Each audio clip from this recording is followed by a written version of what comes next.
Perkenalkan, nama saya Apoteker Depra. Saya lulusan Farmasi Universitas Tanjung Pura. Saya masuk di tahun 2007 sebagai angkatan pertama dan saya lulus di pertengahan tahun 2011. Begitu saya lulus, saya tidak membutuhkan waktu lama untuk berdiam diri di rumah. Saya langsung bekerja di sebuah apotik sebagai tenaga teknis kefarmasian. Nah, pada saat saya bekerja, saya tidak terlalu susah untuk beradaptasi di tempat kerja saya. Karena pada saat saya kuliah di Universitas Tanjung Pura, Prodi Farmasi, saya sudah melakukan praktek kerja lapangan yang biasanya tidak banyak universitas melakukan praktek kerja lapangan pada perkuliahan S1 mereka. Dari tahun 2011 saya bekerja di sebuah apotek itu menjadi tenaga teknis kefarmasian. Kemudian di tahun 2012 awal saya melanjutkan studi saya di profesi apoteker. Kemudian di tahun 2012 akhir saya lulus. Di tahun 2013 awal, saya juga tidak butuh waktu lama untuk berdiam diri. Saya langsung bekerja di sebuah klinik besar dengan jumlah dokter umum ada 2 orang dan 6 orang jumlah dokter spesialis. Kisaran resep masuk itu ada sekitar 300-an resep satu harinya. Dan juga tentunya pada saat saya bekerja, saya juga tidak perlu beradaptasi terlalu susah.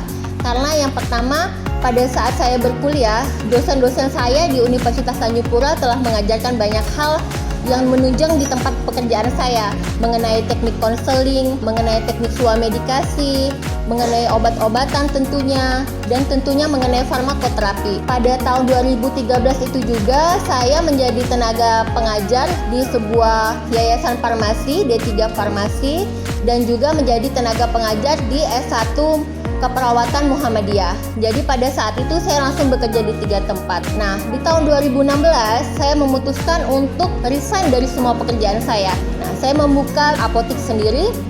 Tentunya pada saat membuka apotik saya selalu ingat tentang pembelajaran apa yang sudah dipelajari pada saat berkuliah. Mulai dari ilmu-ilmu manajemen perapotikan yang sudah diajarkan mulai dari S1 Farmasi, kemudian diajarkan lagi lebih dalam pada saat perkuliahan di profesi apoteker. Nah, hal itulah yang membuat saya untuk bersemangat untuk membuka apotik. Akhirnya tahun 2016 saya buka apotik dengan nama Apotik Arlin Medica. Saya sebagai penanggung jawabnya dan saya sebagai owner apotik tersebut. Di tahun 2017 saya membuka satu lagi apotik, Apotik Tirta Medica. Nah, karena satu apoteker hanya bisa memegang satu apotik, tentunya saya membutuhkan teman apoteker untuk dijadikan apoteker pengelola di apotik yang saya miliki. Untuk itu saya selalu bekerja sama nih dengan alumni farmasi yang ada di Universitas Tanjung Pura.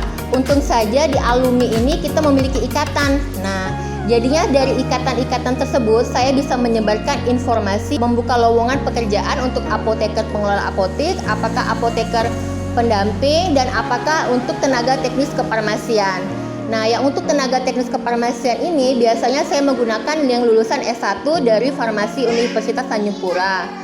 Nah, untuk apoteker pendamping dan apoteker pengelola apotik, saya menggunakan yang lulusan dari profesi apoteker Universitas Tanjung Pura. Biasanya, jadi karena kita ada tim seleksi dulu nih untuk menjadi apoteker pendamping ataupun apoteker pengelola apotik ataupun tenaga teknis kefarmasian.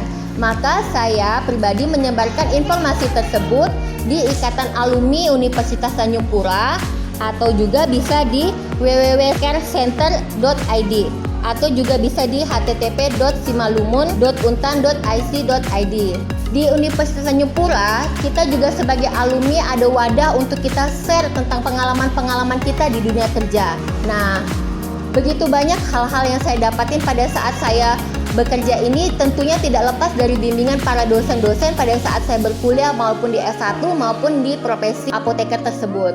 Dan saya berterima kasih sekali apa yang sudah diberikan kepada dosen-dosen saya yang mengajarkan saya, sehingga saya dapat menjadi apoteker yang profesional, tentunya tidak lepas dari bimbingan para dosen saya. Sekian dari saya, wassalamualaikum warahmatullahi wabarakatuh.